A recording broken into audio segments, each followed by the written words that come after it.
You are going to die with your greatest ideas still trapped inside you. Read that sentence again. Sit with it for just 1 second before you move past it. Because for many people watching this video right now, that sentence will become reality. And the frightening part is this: it will not happen because they were not intelligent enough. It will happen because they were intelligent enough to convince themselves that thinking about an idea was almost the same as taking action on it. Somewhere in the world, there is someone with less talent than you, less knowledge than you, and a slower mind than yours in almost every measurable way. And that person will build the thing you keep imagining, not because they discovered some secret you do not know, not because they understand something beyond your ability, but because they stopped waiting until they felt ready. Machiavelli did not study saints. He studied real men who fought, struggled, and climbed their way toward power, and he discovered something harsh and undeniable about human nature. The sharpest mind in the room rarely wins. The boldest one does. He watched intelligent advisors get replaced by decisive men who acted. He watched careful leaders lose their positions to people who simply moved before everyone else. 500 years later, the pattern remains unchanged. Only the battlefield is different. In the next few minutes, we are going to destroy the biggest illusion intelligent people have about themselves: the lie that understanding something is the same as achieving it. We're going to walk through the exact psychological traps quietly stealing years from talented minds. And by the end, you'll know precisely which one has its hooks in you. Stay with me because this gets uncomfortable fast, and the discomfort is the point. If you're ready to stop being the smartest person who never finished anything, drop this in the comments right now. I refuse to stay stuck. Let's begin. Number 1. The lie that intelligence is enough. What happened to every kid who got called gifted? Not all of them, but go find them now, 20 or 30 years later, and a strange number of them are just fine, ordinary, sitting somewhere in the middle, wondering what happened to all that promise everyone kept talking about. A researcher named Louis Terman ran one of the longest studies in the history of psychology. He handpicked over 500 children with sky-high IQ scores back in the 1920s. Convinced he had found the future's greatest minds, he tracked them for decades, waiting to watch genius turn into greatness. Most of them lived comfortable, unremarkable lives. A few struggled badly, and a handful of kids who were tested for the study and rejected because their scores weren't quite high enough went on to accomplish more than almost every certified genius Terman had personally chosen. Kids who didn't even make the cut ended up outpacing the ones who did at the exact thing intelligence was supposed to guarantee. That's not an accident. That's a pattern showing up everywhere you look, in every field, in every generation. Talent had a head start. It does not hand you the finish line. A fast car with no driver just sits in the garage, looking impressive. Somebody still has to turn the key, put it in gear, and drive it somewhere through traffic, through wrong turns, through the boring stretches of highway where nothing exciting happens for miles. If your gifts have been sitting in the garage while other people are already 3 towns over, drop this in the comments. Potential means nothing without action. And the part that stings the most is this: it's not that these gifted are secretly lazy. Most of them work incredibly hard inside their own heads. They analyze endlessly. They optimize endlessly. They notice weaknesses and imperfections that most people never even recognize. That level of mental activity feels like work, because in many ways it is work. But it is not the kind of work that creates something visible, something others can measure or point to. Think about someone who can look at almost any skill and immediately understand the theory behind it, the mechanics, the techniques, the shortcuts, the mistakes beginners usually make. That kind of understanding is genuinely uncommon and genuinely valuable. But knowing a skill and actually possessing a skill exist in completely different worlds. One exists inside your mind. The other exists in your hands, your routines, and the thousands of hours you have invested. Someone can describe exactly how to throw the perfect punch and still be knocked down by a person who has actually thrown 10,000 punches. That distance between knowing and doing is where countless intelligent people quietly vanish for years. From the outside, nobody notices it happening because thinking appears to look like nothing. There is no obvious struggle, no dramatic failure, only a slow, silent pause that continues until one day the calendar reveals that 10 years have passed and the hands still have not caught up with the mind. Number two, when intelligence becomes a comfortable escape. There is a trap that almost no one warns you about, and it is dangerous precisely because it feels like the complete opposite of laziness. You watch a video on how to get faster at running, and you feel faster already. You read about how discipline works, and you feel disciplined. You study the mechanics of a new skill for 3 hours straight, and you feel like you just put in real work. But check the clock, check the actual result, and something strange shows up. Nothing moved. Your legs didn't run 1 extra mile. Your hands didn't practice 1 extra chord. You just understood something, and somehow that understanding felt like enough. The reason is simple. Your brain doesn't cleanly separate learning about a thing from doing the thing. Both light up similar reward pathways. Both give you a little hit of satisfaction. And for a mind that picks up new information fast, that hit comes cheap and often. No risk, no sore muscles, no failed attempt, no embarrassment. Just a clean, comfortable little reward over and over for doing almost nothing.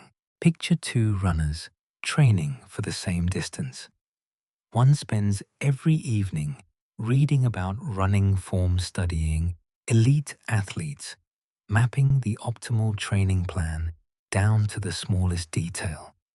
The other laces up their shoes on day one and runs a slow, ugly, out-of-breath mile. A year later, the second runner has thousands of real miles in their legs, real blisters, real lessons learned the hard way. The first one still has the perfect plan and a body that has never once been tested against pavement. Collecting knowledge is not the same as creating results. Knowledge sitting in your head is just inventory on a shelf. It only becomes worth something the second you drag it out into the world and use it, fail with it, and fix it. If you've been mistaking, I learned something today, for I did something today, drop in the comments. I choose results over comfort. Try this test on yourself this week. At the end of each day, ask one honest question. Did I learn about the thing? Or did I actually do the thing? Not both counted as equal. Really separate them. you will probably notice something uncomfortable. A large portion of your productive hours were spent consuming information that never changed your actual results. That is not a flaw in your character. It is simply the way a curious and capable mind naturally moves when there is no discipline keeping it directed. The solution is not complicated, even though it can feel difficult in the moment. It is creating one rule for yourself.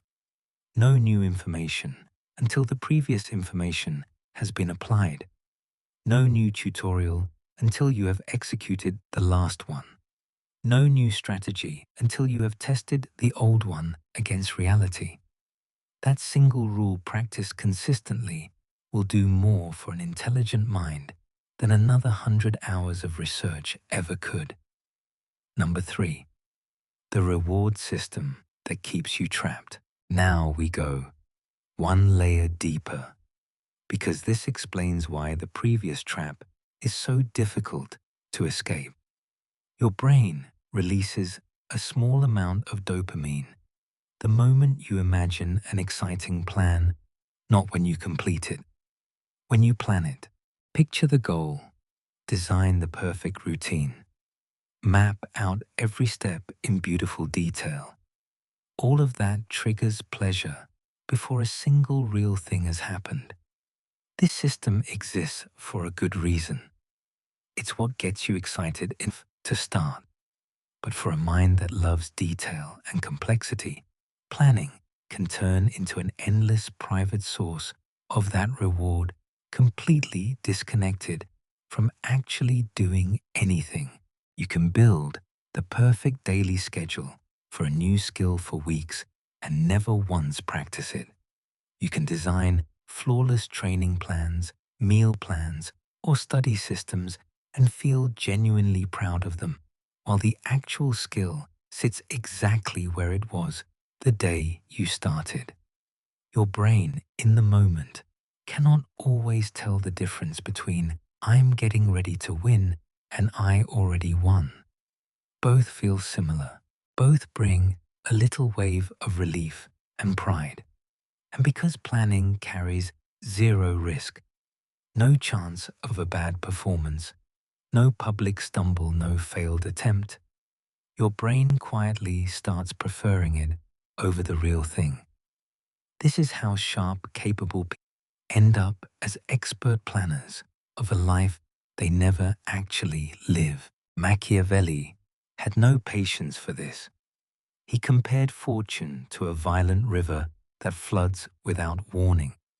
You can build walls and dams to prepare for it, sure, but the walls only matter if you build them before the flood hits, and building requires getting your hands dirty.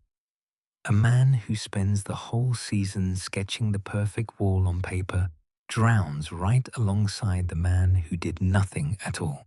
If you've spent more hours planning your goal than pursuing it, drop this in the comments. Preparation is not achievement.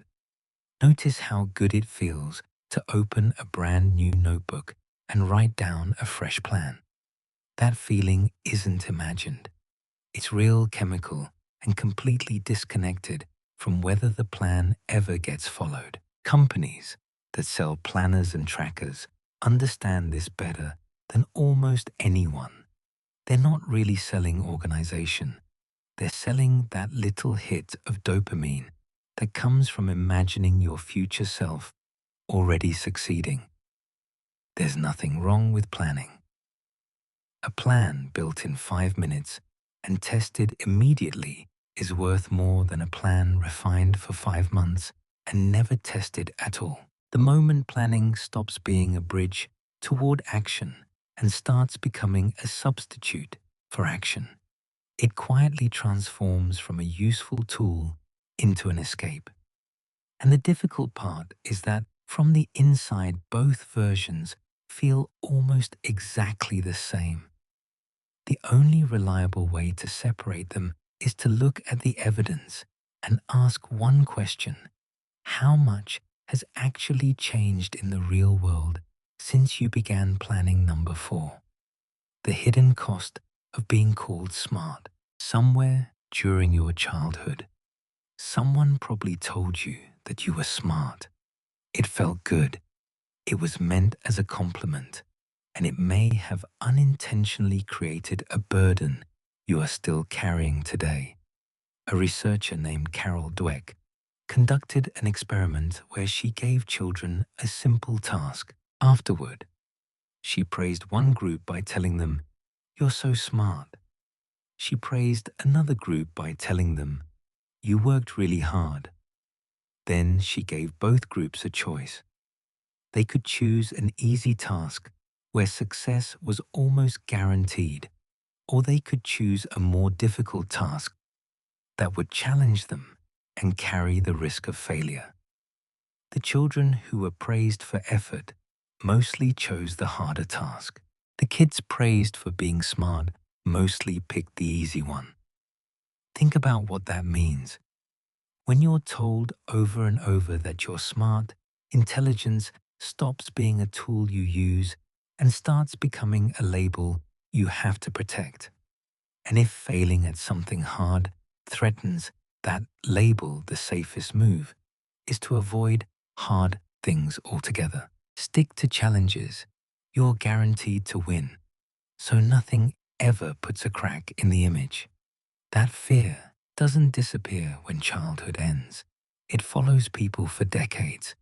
It shows up as staying inside your comfort zone, in the gym, sticking with the workouts you already dominate, instead of the ones that expose your weak points. It shows up in creative work, refusing to try a new style, because your current one already earns compliments.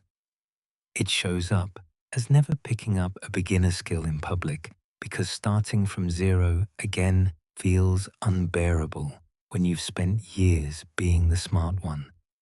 If you've ever avoided something hard just to protect how sharp you look, drop this in the comments. My worth is not a test score.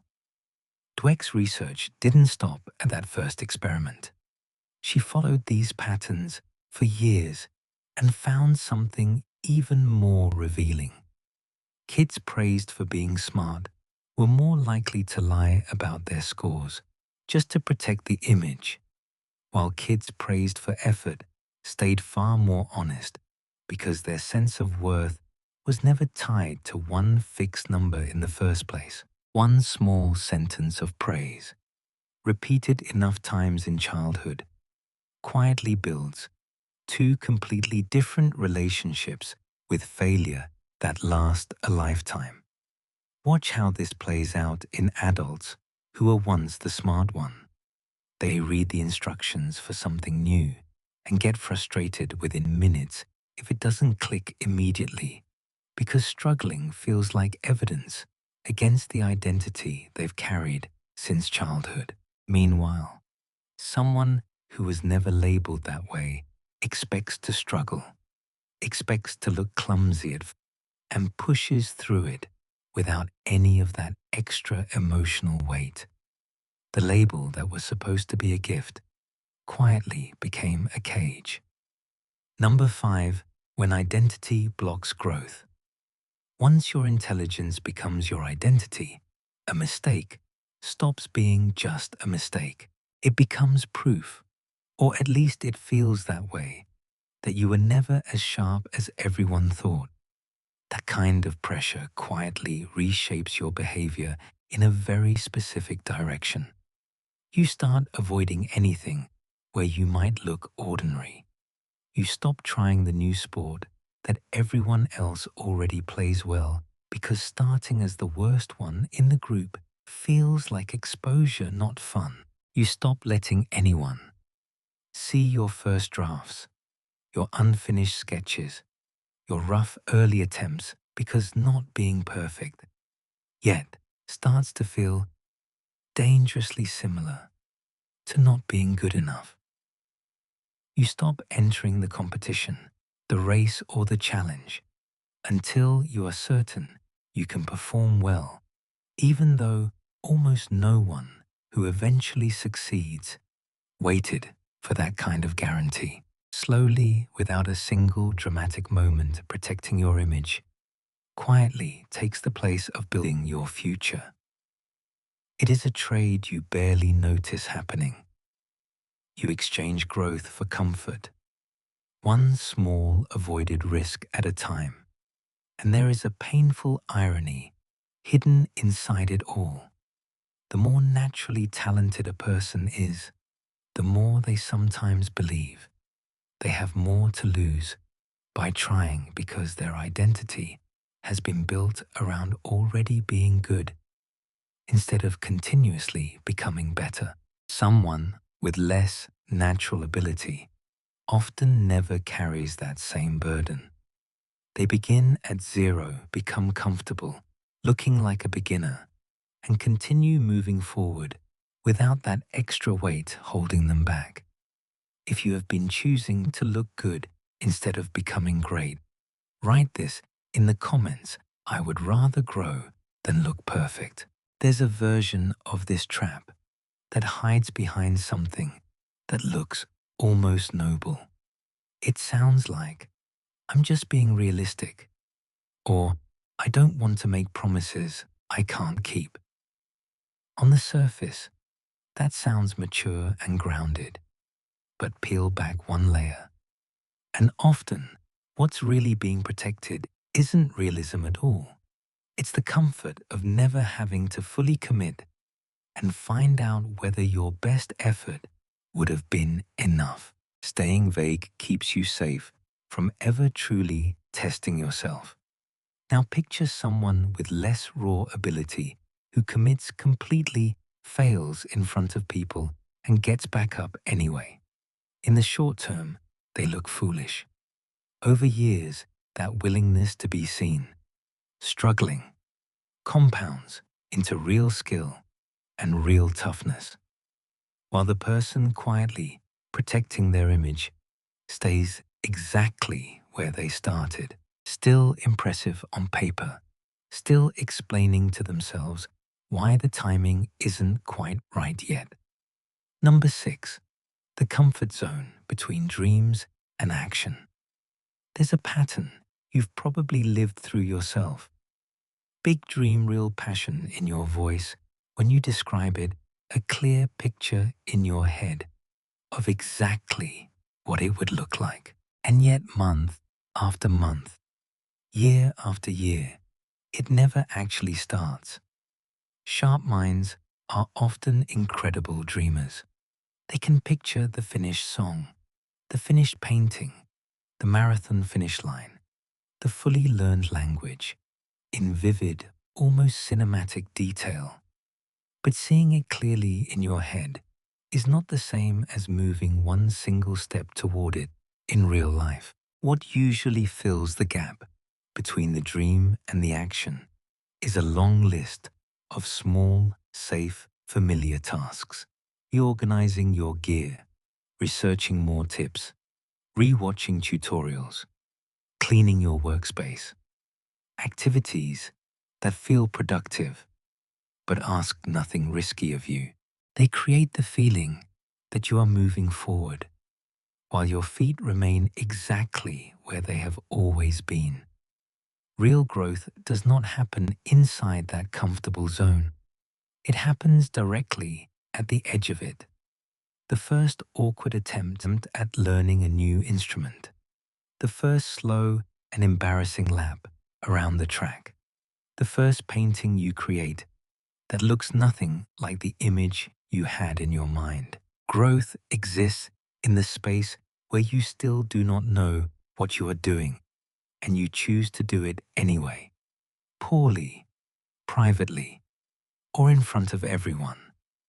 Machiavelli wrote about fortune favoring the bold, the idea that opportunities reveal themselves to those willing to act through uncertainty and pressure, not those who wait until every step feels perfectly secure. Waiting for the perfect moment is often just fear wearing a more acceptable disguise. If your dream has looked exactly the same for years while nothing around it has changed, Write this in the comments. Discomfort is the price of growth. Now ask yourself something. Picture your biggest dream, the one you speak about with genuine excitement whenever someone asks you about it.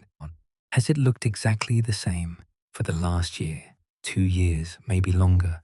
Same vision, same energy in your voice, same lack of visible progress underneath it? If so, you're not missing a dream. You're missing exposure to the discomfort that dream actually requires. Comfort zones are convincing precisely because they never feel like traps from the inside. They feel like patience, like responsible timing. I'll start once things settle down. I'll try once I feel more ready. Each excuse sounds reasonable on its own. Stack enough of them together over a few years, and you'll notice every single one kept you exactly inside the boundary of what already felt safe and familiar. Number 7, thinking is not the same as executing. There's a distinction that changes everything the moment you actually understand it. Intelligence and executive function are two completely different skills, and having one does not guarantee the other. Intelligence is your ability to understand a problem, notice patterns, come up with ideas. Executive function is your ability to organize those ideas, start on them, stay on them, and carry them across the finish line. Weeks or months after the initial excitement has worn off, you can be brilliant enough to see exactly how something should be built and still watch it never get built. Because building takes scheduling repetition, boring maintenance, and showing up on the days you feel nothing at all. This is why so many sharp people around you have brilliant half-finished projects gathering dust. The instrument they were getting really good at before it went quiet in the corner of the room. The half-written story sitting untouched in a folder. The training plan abandoned right around week 3. It's not that the ideas were bad. The muscle needed to carry an idea from thought to finished reality, structure, patience. Follow through was simply never trained because nobody ever mentioned it needed training on its own. The good news is buried in all of this is simple. Executive function, unlike raw intelligence, grows through repetition. It's a muscle, not a fixed trait. Small deadlines, tiny daily habits, breaking a huge goal into steps. So small, they feel almost too easy to skip.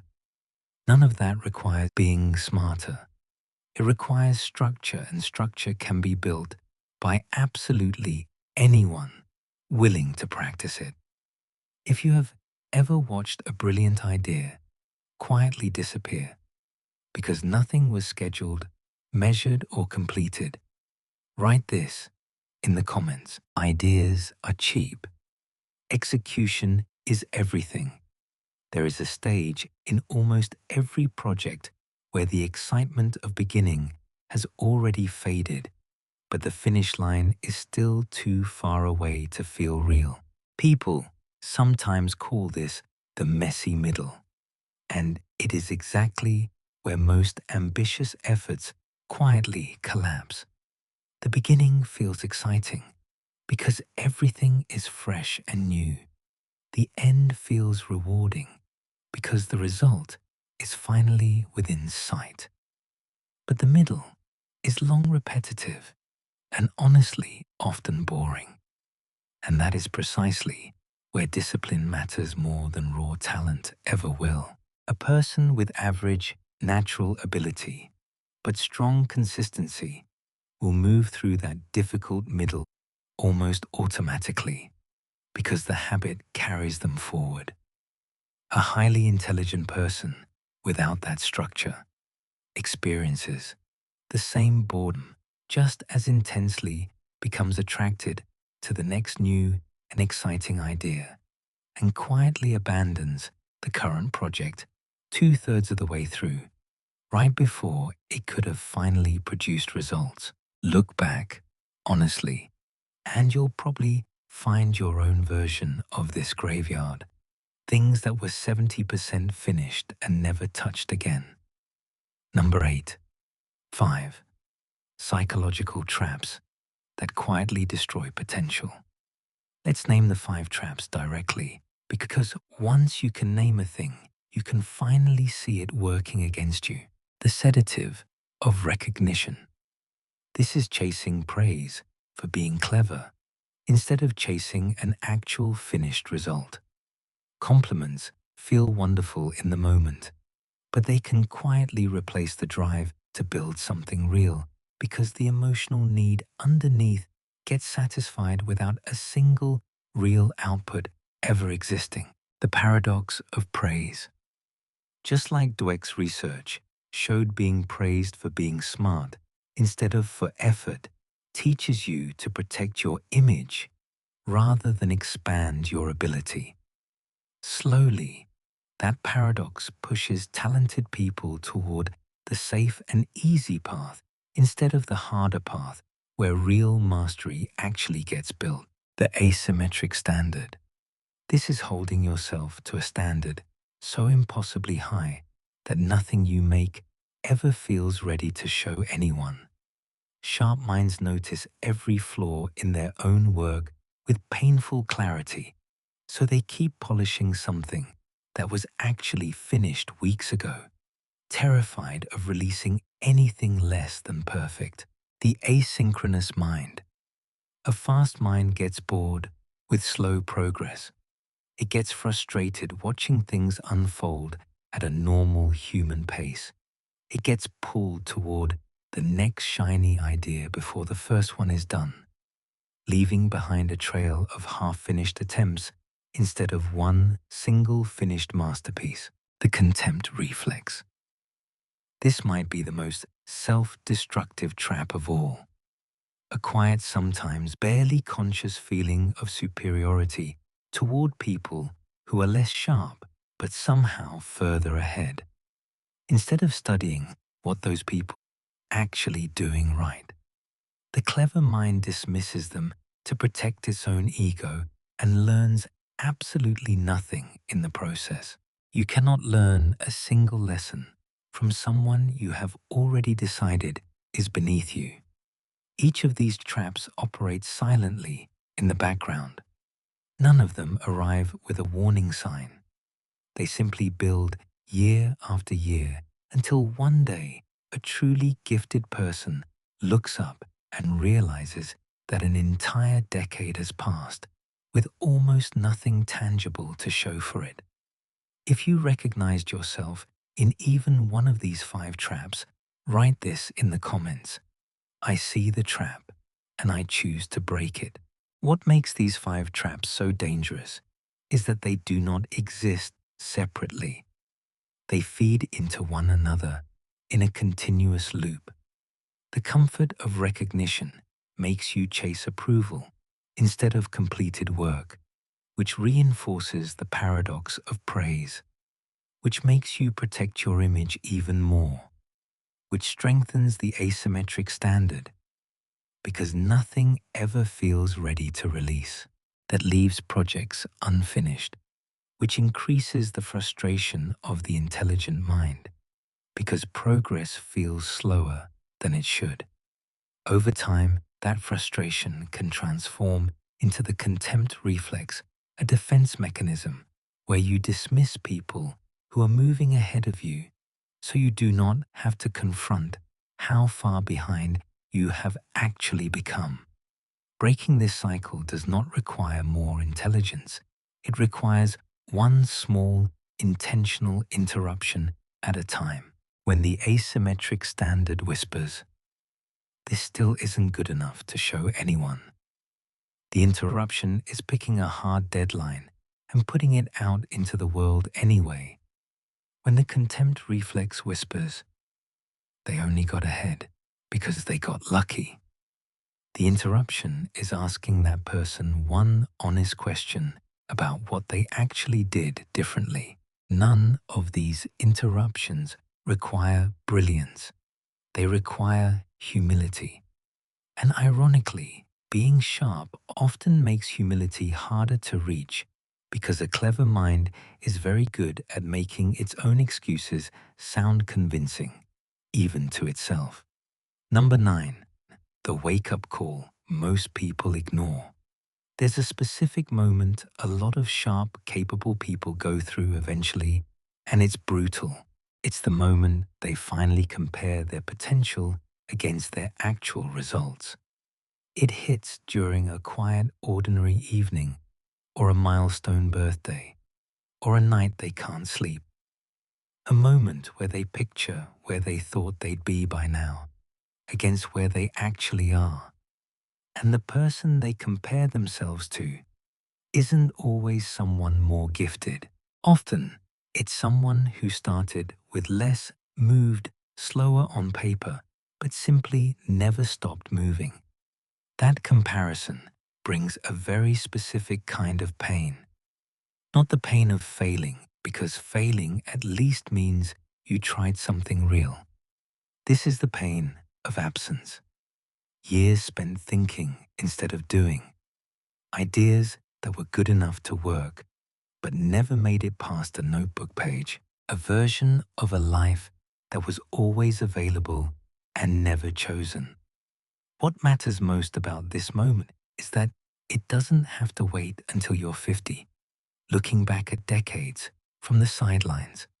It can happen right now tonight, while this video is still playing.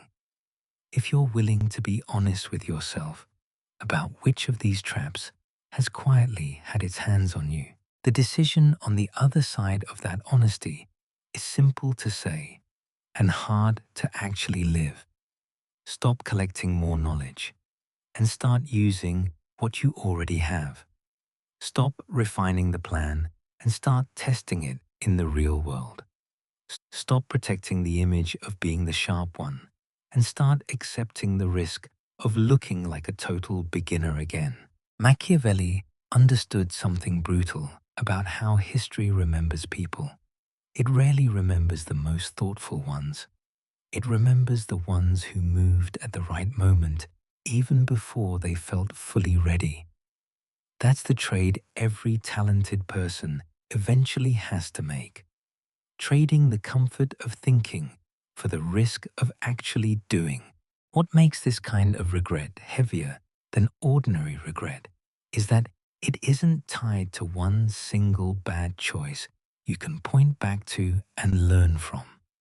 It's built out of thousands of small, quiet non-decisions. The attempt you didn't make the class, you didn't sign up for the piece, you didn't finish the first step you didn't take. None of them felt significant in the moment. Each one felt like a small, reasonable delay. But time doesn't care about your reasons. It keeps moving whether you move with it or not. And one day, the small, reasonable delays add up into a decade that's just gone. There's real hope buried inside all of this, though.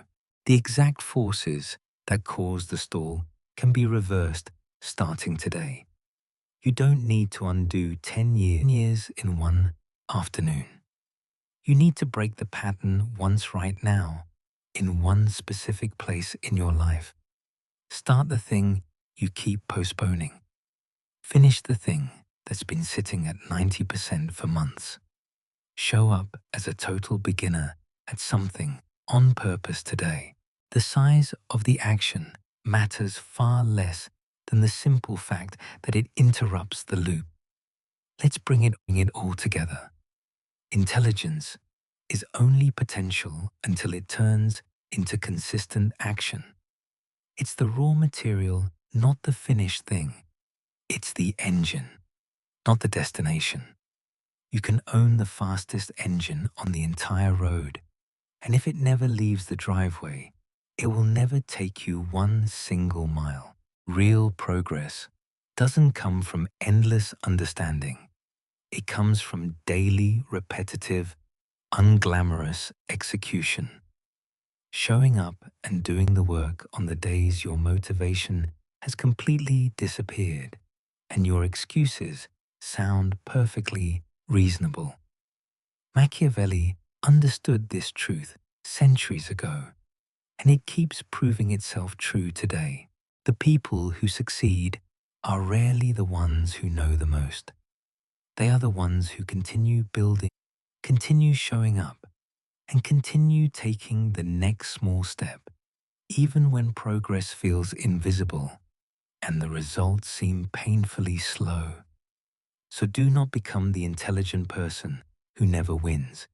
Do not become the person everyone describes as incredibly talented, someone who could have achieved anything only for the sentence to end with one word, but become the person whose actions finally rise to meet their potential. If even one part of this video made you pause and seriously reflect on your own life, then it accomplished exactly what it was meant to do. Now, it is your turn. Take one single idea from everything you just heard and put it into action before this day ends. Before you leave, do a few things. Write your affirmation in the comments. I truly want to know which one connected with you the most. If this video challenged you in a meaningful way, press the like button because it helps this message reach another person who may need to hear it today. And subscribe to the channel because we will continue exploring the psychology behind human potential and the sharpest minds throughout history. Content created to move you forward, not simply keep you entertained. You already have the mind. Now go build something that your mind alone was never capable of building for you.